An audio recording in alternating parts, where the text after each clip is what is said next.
issues relating to our pension plan, communications, and investment. More recently, as a result of CUPW's complaint to the Office of the Superintendent of Financial Institutions, Brother Kuehnbaum participated in the Canada Post Pension Plan Framework Committee. The discussions at this committee resulted in a letter that many of you have received and in elections for 4 retiree representatives to a new Canada Post Pension Plan Consultations and Communications Committee. At these meetings, Brother Kuehnbaum strongly advocated that the first basis for moving forward was that retirees' pension plans and the accumulated pension plans for active members not be touched. Sadly, Canada Post did not agree to this. Brother Kuehnbaum brings a wealth of understanding and experience in regards to the Canada Post pension plan. The CUPW National Office submitted a brief on the target benefit pension plan, and Brother Kuehnbaum will also be speaking on that. In terms of how this meeting is going to work, is that Brother Kuehnbaum will speak, and then we will open the floor to comments and questions. Speakers will be limited to 3 minutes, and first-time speakers will take priority over people who have already spoken. So here is Brother Kuehnbaum.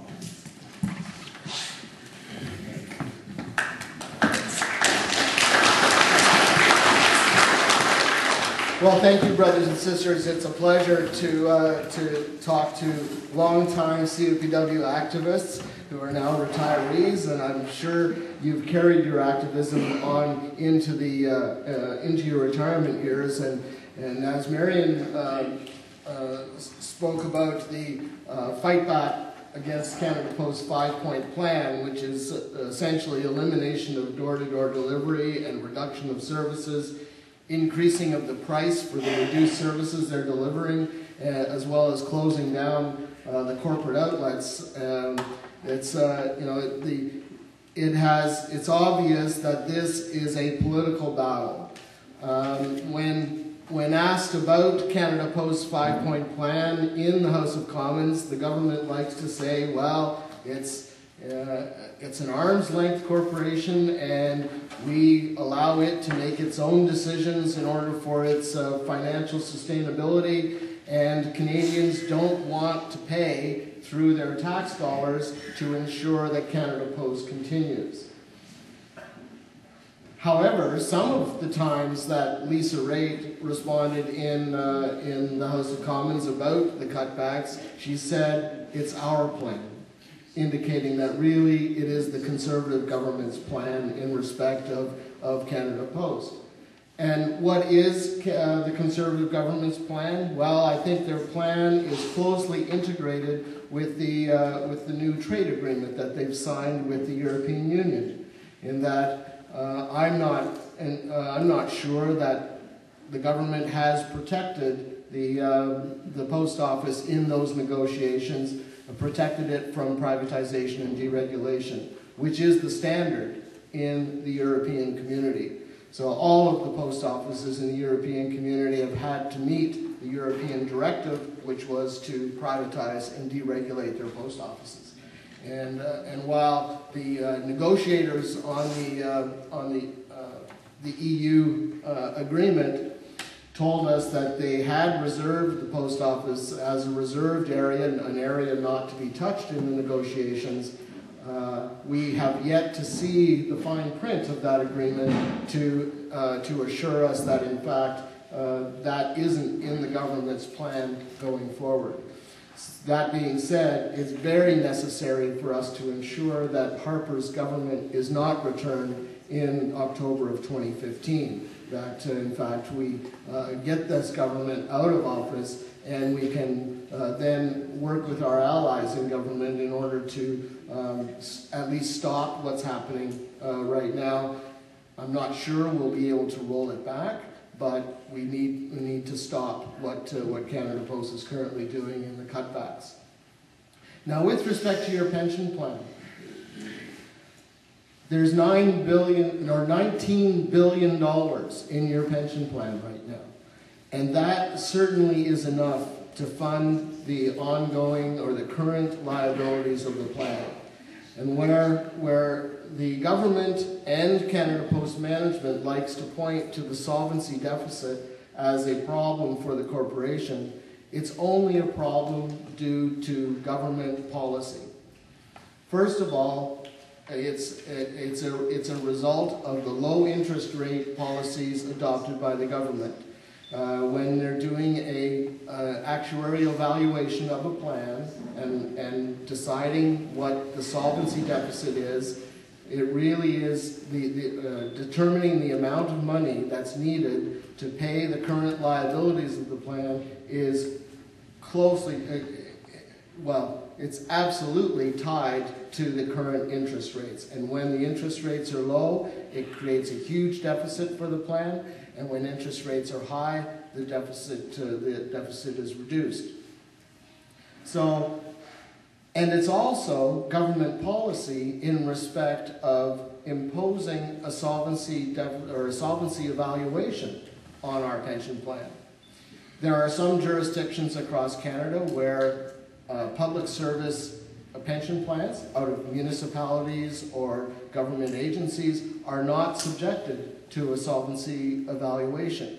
So, so it really is the federal government's policies of low interest rates as well as subjecting our pension plan to the solvency evaluation that has created this, this problem for the corporation. But I believe it's a paper problem. It's not a real problem.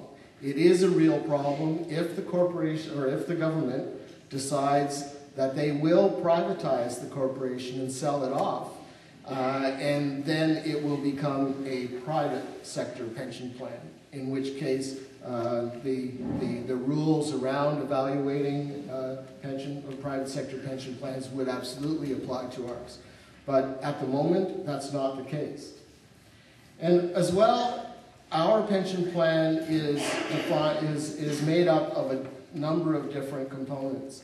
There are individuals, probably in this room, who the vast majority of your pension credits were accrued under the Public Service Superannuation Act. And so anyone who accrued credits before October 2000, those ones, in the legal opinions that we've received not only from our own lawyers but also from counsel for the corporation, is those benefits are sacrosanct and cannot be touched. They're protected. Then there's the benefits that accrued between October 2000 and the date on which you retired. Those ones, we believe, are fully backed by the federal government. And again, this is based on the language of the Canada Post Act, as well as the Government Financial Administration Act, which states that, that Canada Post is an agent of the Crown.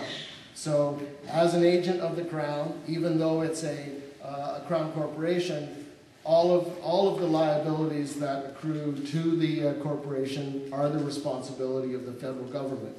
So if the federal government does decide at some point to wind up Canada Post, shut it down, they will have to decide how to deal with that accrued liability, and in our opinion, legally, the federal government would have to pay up any deficit that is existent in the plan at that time. So then there's that's the two major components of our current pension plan, and that will remain going forward unless and until the government brings in legislation which changes things, and that's always in the government's hands, right? Right now they've got a majority, and they can essentially decide what they want to do and implement it. And recently they did that in respect of the contribution rates to the pension plan. They changed the 60-40 split of contribution rates, employer-employee contribution rate to the plan. They changed that for the public service superannuation to a 50-50 contribution. And Canada Post then picked up on that and said, well, if it applies to the public service superannuation plan, it also applies to the Canada Post pension plan. And so they've moved to a 50-50 contribution rate. So it moves to a 50-50 contribution rate, but do they give us 50% of the say in what's done with that money? Absolutely not. The committee that I sit on, the Pension Advisory Council, well, that's what it is. It's an advisory council. And we also have 2 labor representatives on the Pension Investment Advisory Council, but again, it's just an advisory committee. When the pension plan was first set up, and there was a need to invest at that time some $4.6 billion in money, the investment committee had a much more active role. They were each member of the committee was assigned tasks, and they acted more as an administrative committee than they do currently. But once all of the funds being transferred from the superannuation plan to our pension plan was accomplished, Canada Post ensured that that committee became an advisory committee only. So what we've seen in the past while, especially since the financial markets collapse in 2008, is that many of the decisions that Canada Post has made, or the Canada Post pension plan has made around its administration and its communication, has been more for the benefit of the corporation and for the benefit of the members. And yet that was brought home starkly for us in December of last year, when the corporation negotiated with the Minister of Finance to have a 4-year solvency relief on the plan. So what's that all about? When there is a solvency deficit in the plan, in a pension plan, under the Pension Benefits Standards Act, the sponsor of the plan has 5 years in which to pay up or fund that deficit. And so they can, and there are a number of ways in which they can fund that deficit. They can fund it by taking out a line of credit with financial institutions. In our case, the line of credit was negotiated with the federal government, but there's a limitation on that line, on how much that line of credit can be. It can only reach up to 15% of the total assets of the plan. So, or they can put more money into the plan. And at some point, over the life of this plan, Canada Post has made additional solvency payments into the plan to the tune of some over $800 million worth of additional payments over and above their regular monthly contributions into the pension plan to ameliorate some of these the solvency deficits that have appeared in the past. But when they were faced in 2010, where the solvency evaluation report was showing a $6.5 billion deficit, the corporation first of all relied on this letter of credit with the corporation, with the government, in order to meet its solvency payments. But they saw that in June of 2014, either May or June of 2014, they would have run out of room on that letter of credit, and they would have to start making cash payments to the tune of about $100 million a month. And that scared the corporation, and they entered into negotiations with the federal government about some sort of relief. And so they negotiated a relief package with the government. They paid money for it. They actually had to pay the federal government, I think it was some $56 million in order to have this solvency relief. But it's let them off the hook for 4 years as far as making additional payments into the plan, other than their regular monthly contributions. And that's a good thing for the corporation, but it might not be a good thing for the plan, because the plan then is not receiving those additional funds that it should be receiving in order to solve the solvency deficit. And we don't know what's going to happen at the end of 2018, whether or not, if interest rates have gone up, if they've gone up, say they go up 3%, that would completely eliminate the current solvency deficit. But we don't know if that will happen. And so right now, the corporation is underfunding the plan. They are making their regular contributions, but it's these additional payments that they should be making that they aren't making. And we don't know if the plan will be healthier at the end of this, or if in fact it will be weaker. Now it went into these negotiations and made the agreement with the government around this without talking to the people that are most affected by their pension plan. They didn't talk to the unions. They didn't talk to you as retirees. They didn't talk to the management exempt people. It was all done behind closed doors. And so that's part of why OSFI has said there needs to be a communications and consultation framework so that these types of issues are fully disclosed and discussed with the stakeholders before decisions are made. It was a decision that was made by the corporation that was good for the corporation, but it might be very bad for the pension plan. And that affects all of us.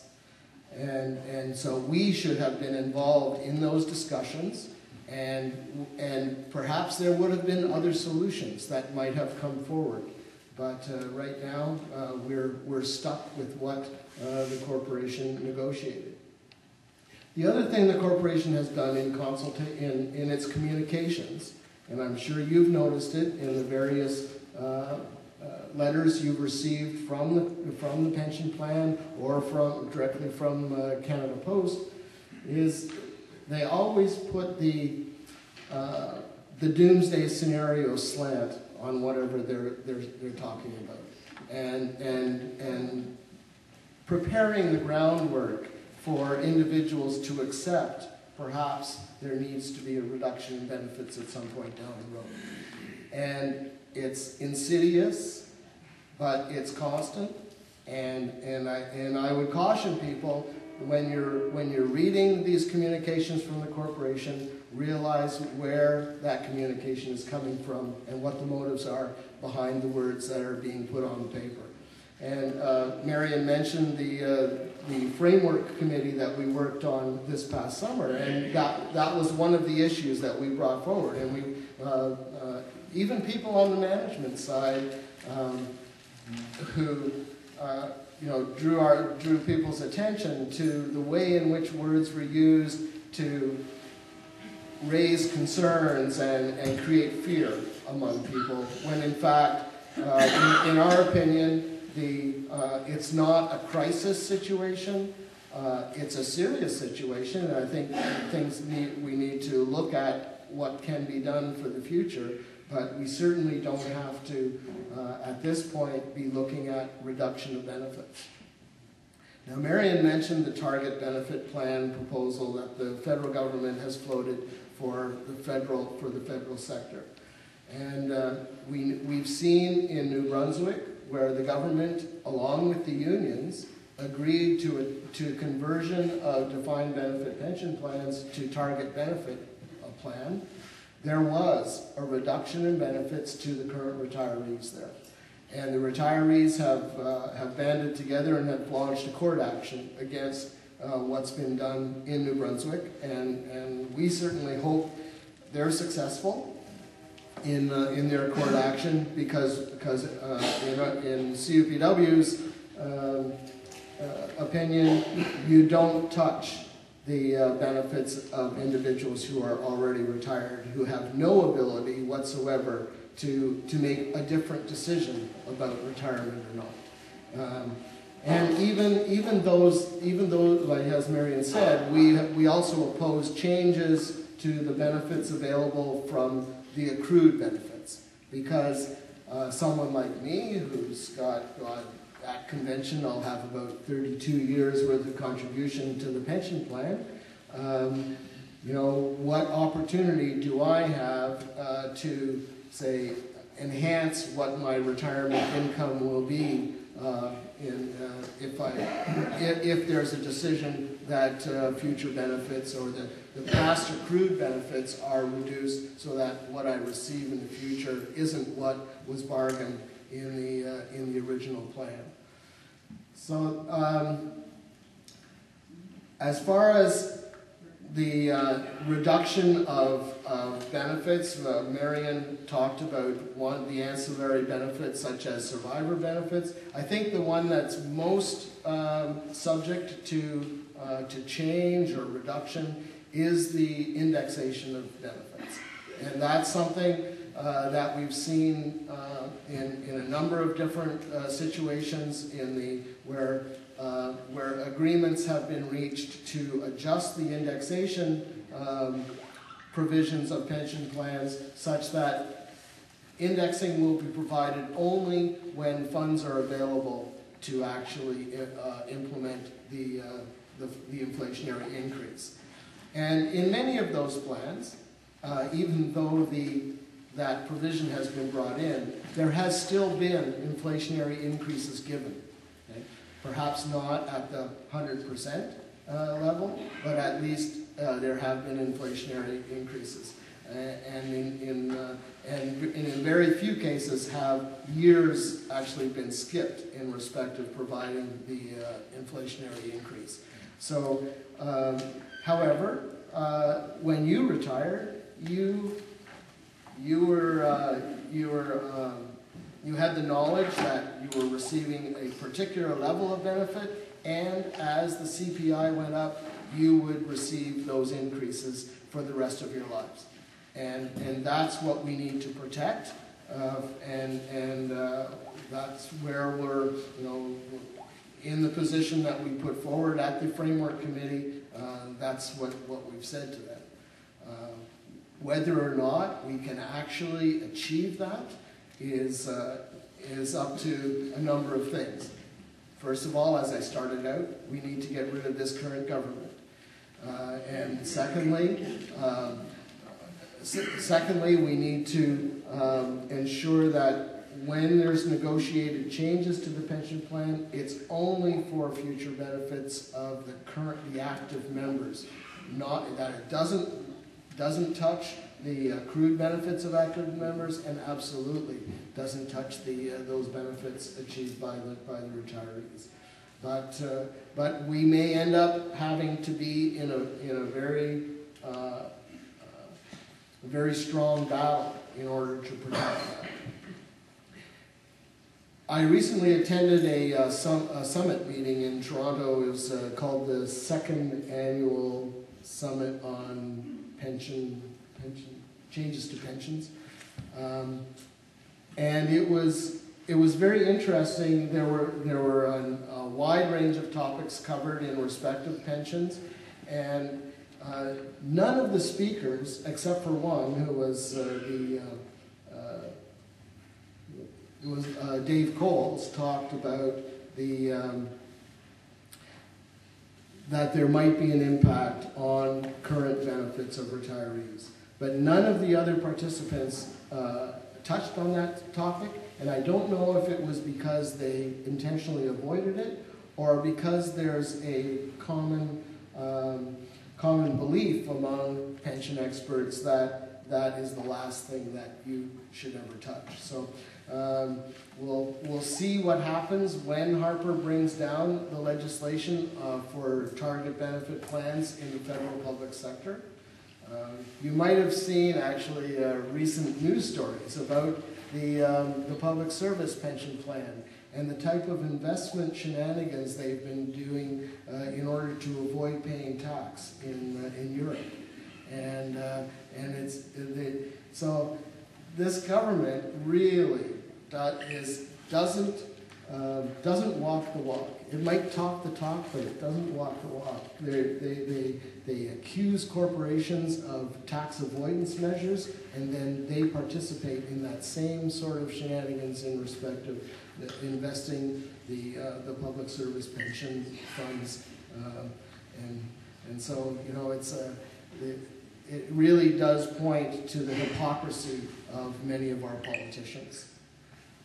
So I've probably taken up too much time talking about these various things because I'm sure many of you have a lot of good questions that will benefit everyone in the room. So I think, is it time to open the floor for questions? Okay. Just before, so if you want to ask questions, just go up to the mic and tell us your name.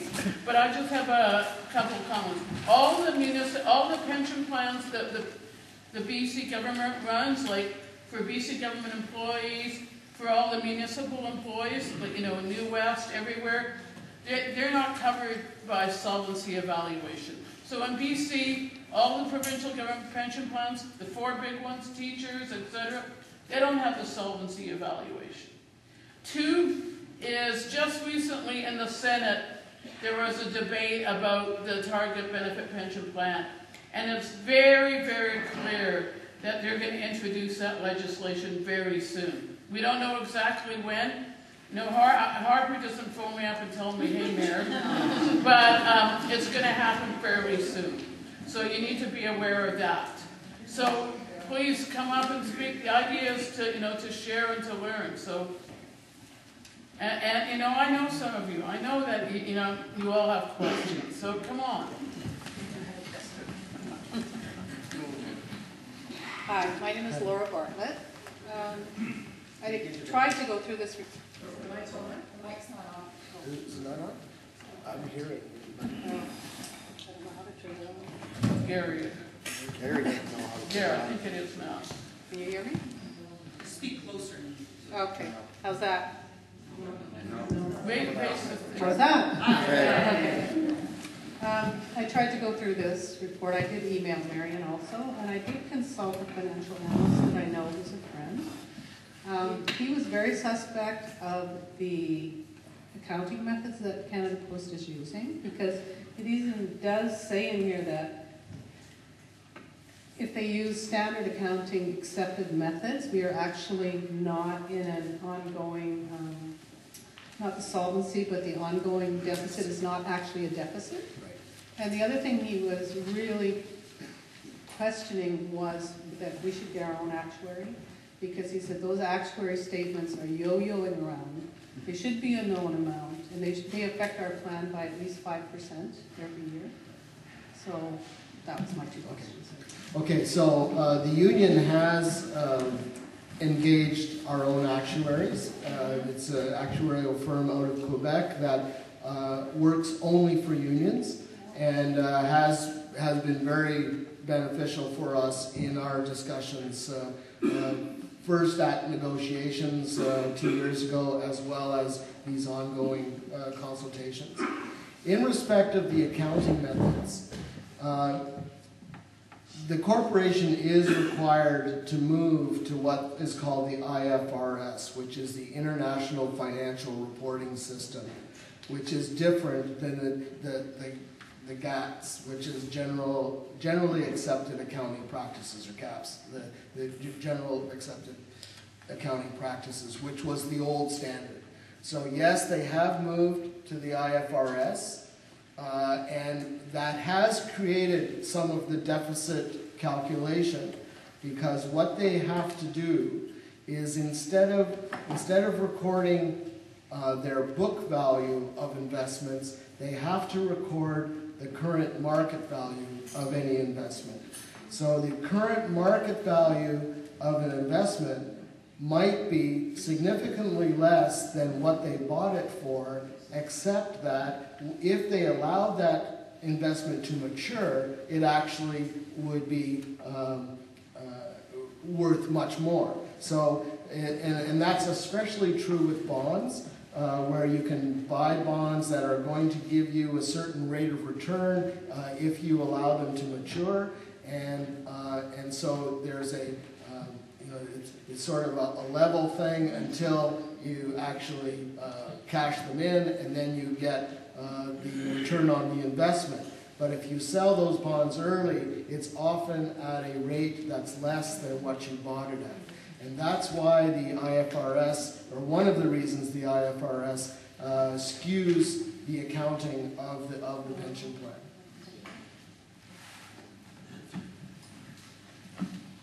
Walter Nostrowski. The story we heard here last year about the so-called pension surplus that was skimmed off when the plan transferred to Canada Post, I don't know whether that was 1 or 2 billion or whatever, but anyway, the story we heard here was that, well, no, the actuaries at that time of that skimming off were correct. Well, no, everyone representing the union pensioners needs to understand that history's proved that no, those actuaries were incorrect. The original ones were correct. And that money needs to be returned with the earnings accrued before any doom and gloom takes place. Maybe those actuaries at that time were hoping for a repeat or 19% Canada Savings Bond interest in 82, which if you bought those, if you had money, you had 10 good years. But that was an anomaly. So anyway, my point is everybody needs to believe that that was wrong. Last year, when the elections happened for advisory board soon after this meeting, I tried to contact to get what thoughts, opinions people running had, and apparently I needed permission of those individual people. I don't think I ever did get a response. I didn't vote for anyone because all I knew was their people's resumes, not what they thought about the skimming off. And so that's my major point. And the other thing is, yes, Harper's government, but the other problem is if we're relying on legal opinions, Harper's stacking up the Supreme Court with his ultra-right-wing people.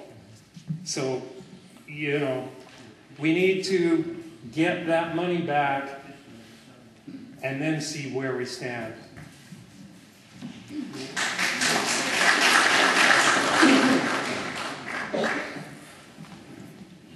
My name is Janice Lowe, and I have a couple of quick questions. I bought back 2.2 years of pensionable service, which was before the year 2000. If the pension was divided into two sectors, which would be the government pension and the Crown Corporation pension, would the 2.2 years that I bought back, which were years before 2000, be included in the government pension? That's a very good question, and I don't know the answer for you. I will research that and communicate it back to Marion. It's a very good question. Because I assume you bought it after 2000? You bought it back after 2000? Yes. Yeah. So, yeah, I'm not going to make something up and tell you something. I need to find out for you.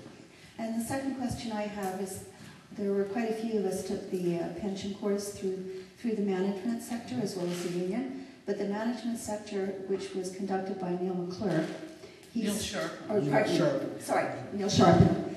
Anyway, what he stated was we paid extra money in order to have the indexing. That was something that was not just part of the regular pension.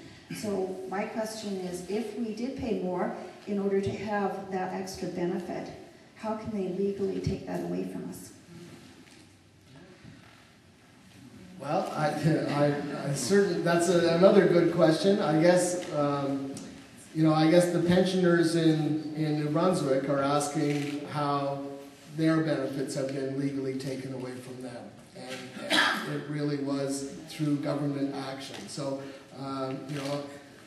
and yes, you paid the 1% additional in order to have indexing. And that included, like, even after you'd contributed 35 years, you continued to contribute the 1% in order to have indexing.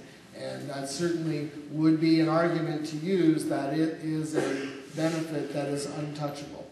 And so, but, I guess I can't predict what the government is going to do.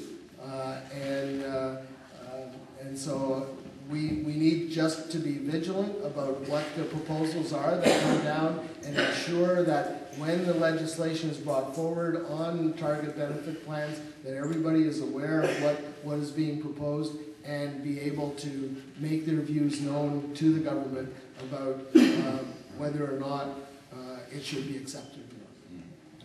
And the third and very obvious actual comment is, if people that are already retired have money taken away from them, then we are no longer able to contribute to society at the same level.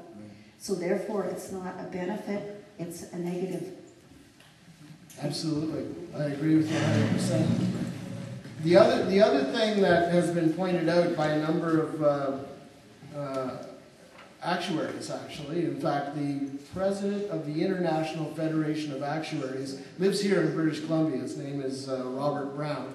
And he delivered a paper at the Pension Summit in Toronto that said that moving to a defined contribution plan or a target benefit plan would actually increase costs to the pension plans by 78%. And though the costs of administration, including investment costs and fees and so on. And where do you think those dollars go? Those dollars go to the financial institutions, to the insurance companies, to entities that are already rolling in money. But who runs those corporations and who runs those financial institutions? It's the friends of the people in power. Hi, I'm Paul Overend. I was reading the proposal on the Department of Finance's website, government website, and my understanding is that there's over 1,200 federally regulated plans that could be affected by the target benefit change order. Has there been any discussion about all those representatives getting together as a group, as opposed to Canada Post making their own fight, or Canada Pilots fighting? Is there a group organization involved? Because that's a lot of people and a lot of plans. And one other point is I'm also in the same boat as this young lady buying back past service. So I'd be curious to know about that. Thank you. I'll certainly look into that and get a response. As far as combining efforts in respect of the pushback on target benefit plans, as CUPW, we've of course been having discussions with UPCE and APOC and CPAA in respect of that, but I guess we should be talking to all of the bargaining units that represent people that are in those plans. And there is a conference call on Monday with what's called the CLC Ad Hoc Committee on Pensions. I sit on that committee as well, and I will raise that there as far as what can the CLC do to help us organize a pushback in respect of the target benefit plans. Very, very good point. The CLC, which is a Canadian Labour Congress, has lobbied federally all the MPs. And the report I got was, surprisingly, the Conservative MPs support moving to a target benefit pension plan, but neither the Liberals or the NDP do. And that was the report. Are there any other questions? I certainly know that there are other ones. I know. Yeah. What kind of power or influence do we hope that our Pension Advisory Committee will have? Okay, so the Pension Advisory Council has very limited power, and we've had limited power over the years.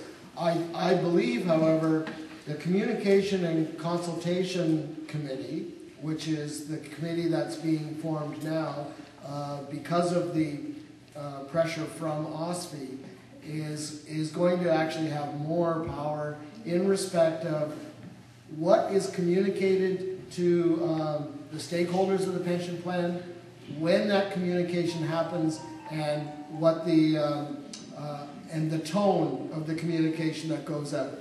That certainly was the intent of all of the representatives from Labor on creation of that committee. So that, you know, as far as having any power to make change, no. But as far as the type of communication, the input, how input is received from the stakeholders and so on, I think this committee will be a lot more powerful than the current Pension Advisory Council.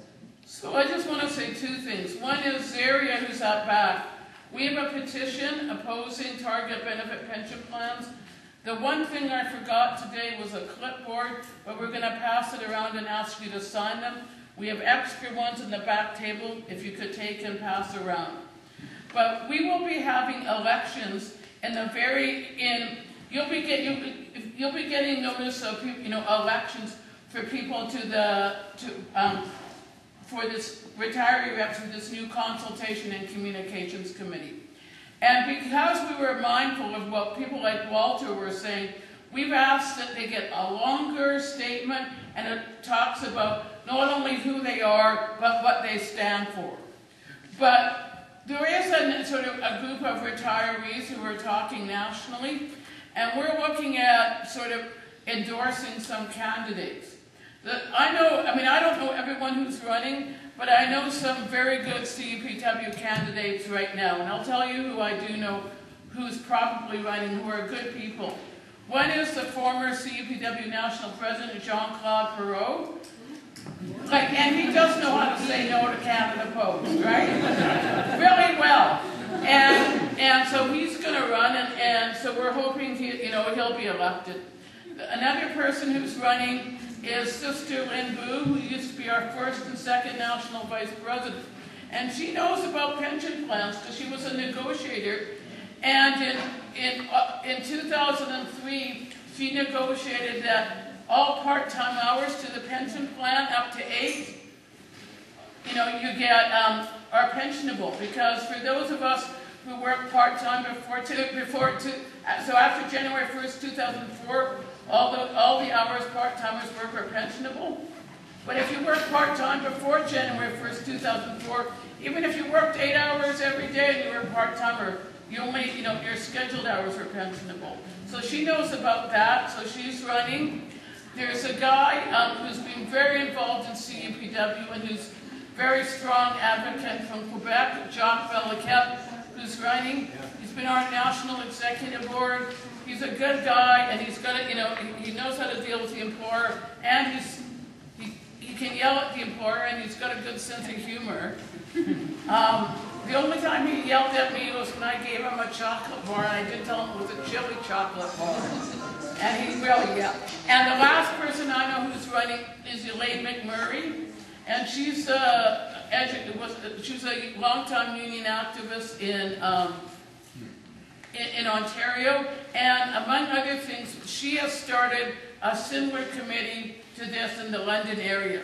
So those are people I know who are running, and they're all good people, but there may be more, and we are trying to figure out nationally with this little committee how we're going to endorse people.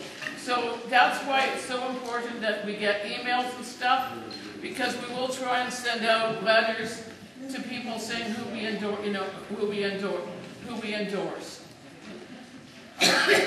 I think it's very important, though, that we also recognize there are other bargaining units within Canada Post, especially CPAA is the second largest bargaining unit next to CUPW, and I'm sure that they have individuals who are as committed and experienced in respect of pension plans, as well as UPCE has individuals who have been sitting on the Pension Advisory Council for the last 14 years, who also are very knowledgeable and experienced. So, I think one of the things, though, that we've found out in this process is that even if a retiree is elected who had served in a particular bargaining unit,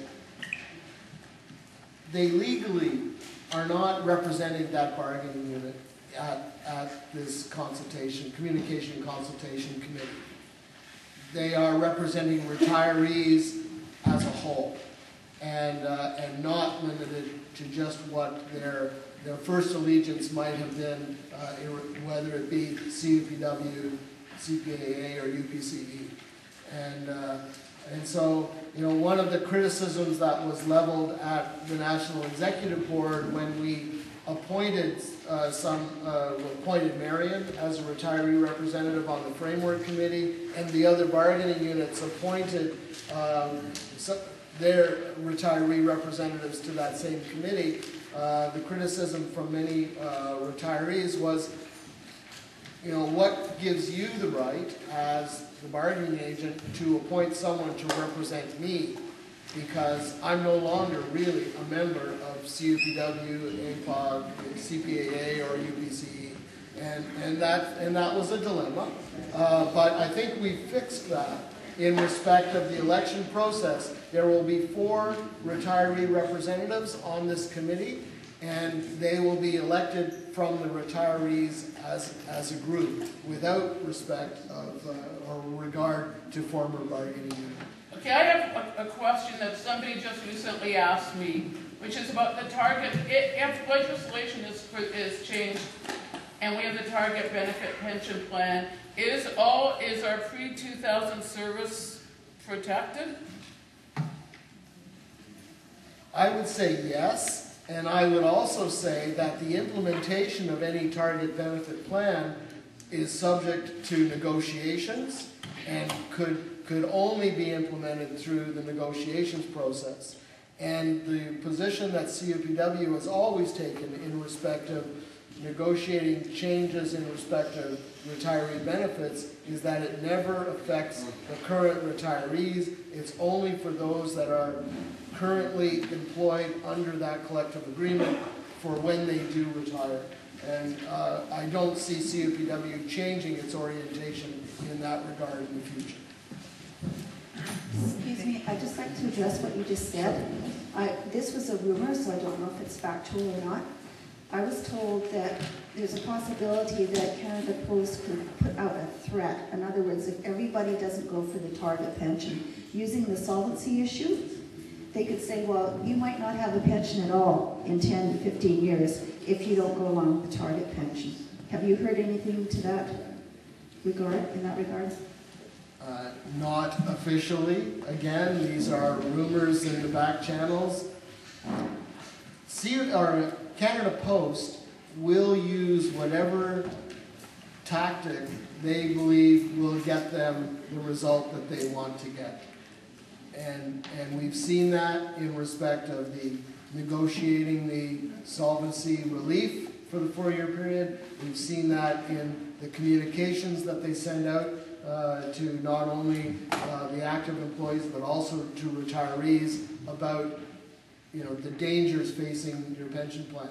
So will they put forward threats like that? It may not be as blatant as you've stated it there, but I think that will be the subtext of the communications they put out if target benefit plans are approved for the federal sector and the corporation wants to move there.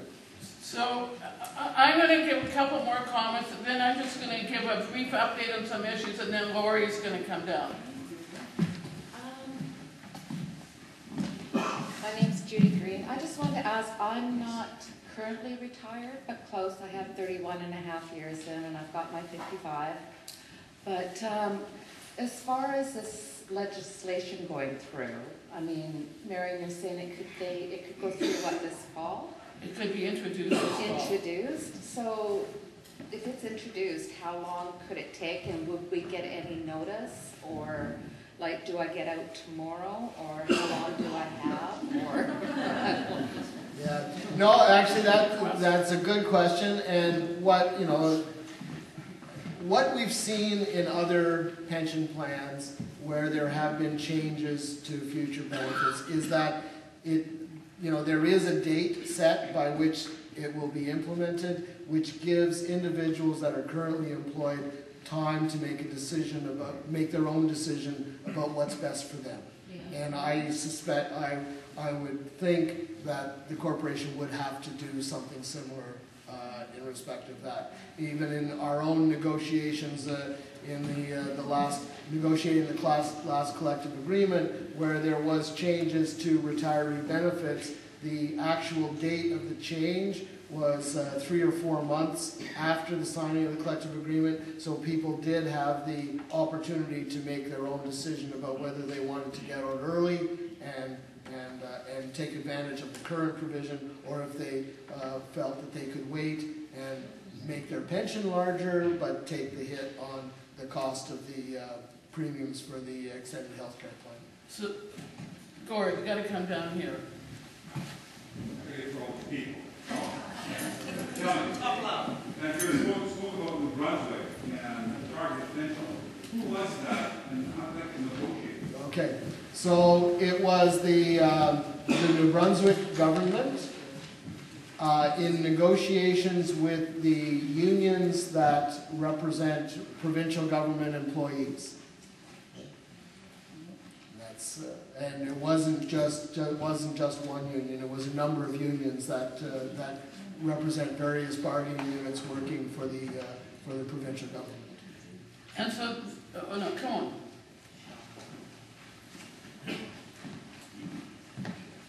Hi, I'm Garth Towns, and you were talking about before 2000 would not be touched.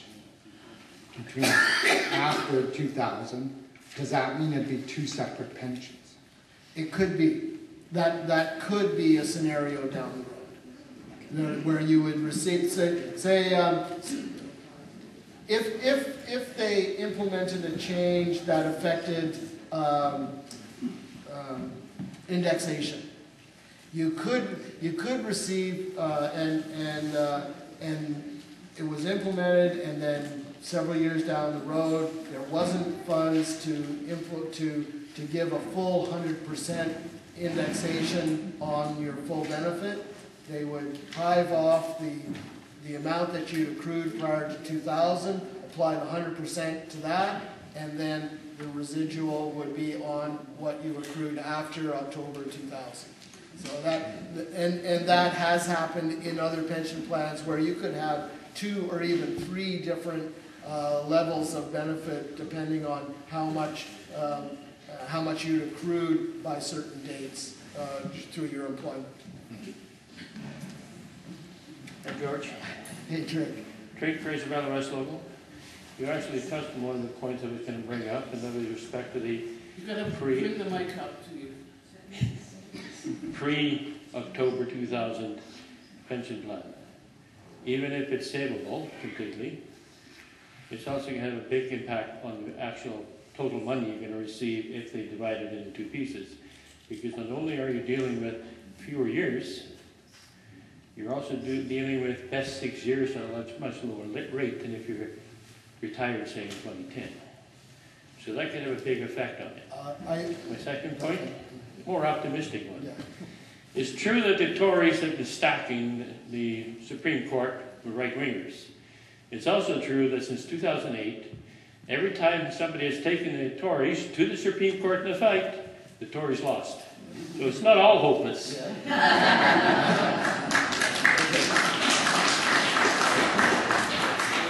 I just want to say 2 things about, as Bob was coming down, I just want to say 2 things. One is the National Union will be sending all retirees a letter very shortly about what's going on. You have an advanced version of it.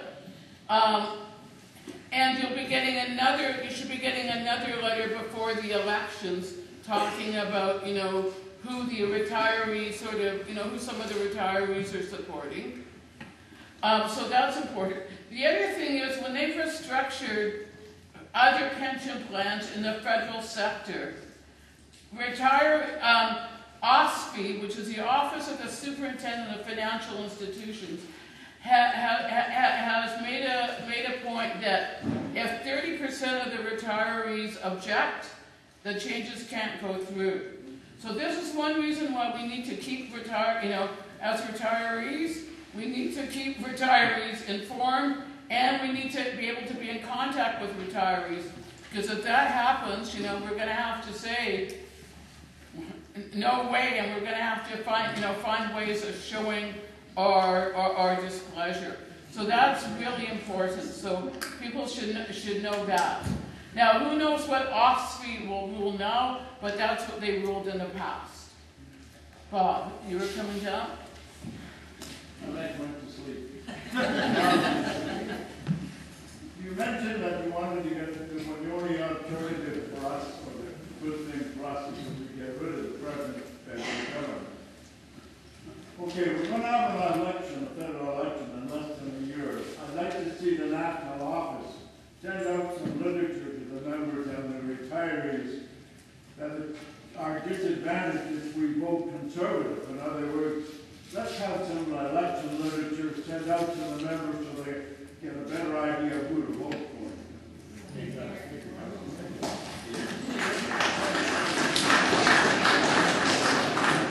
One of the things we do in respect of elections is we do canvass the candidates about what their position is on various issues affecting postal workers, and we communicate that out to the members. So we do, however, have to be very aware of the changes to the election funding rules, and we have to make sure that we abide by all of those rules. And we've just seen that the Conservative representative for the riding where my position is in Peterborough has just been found guilty of election fraud in respect of his spending and suspended from the Commons. So hopefully we can get him out completely and get an NDPer in there. Donna Marie.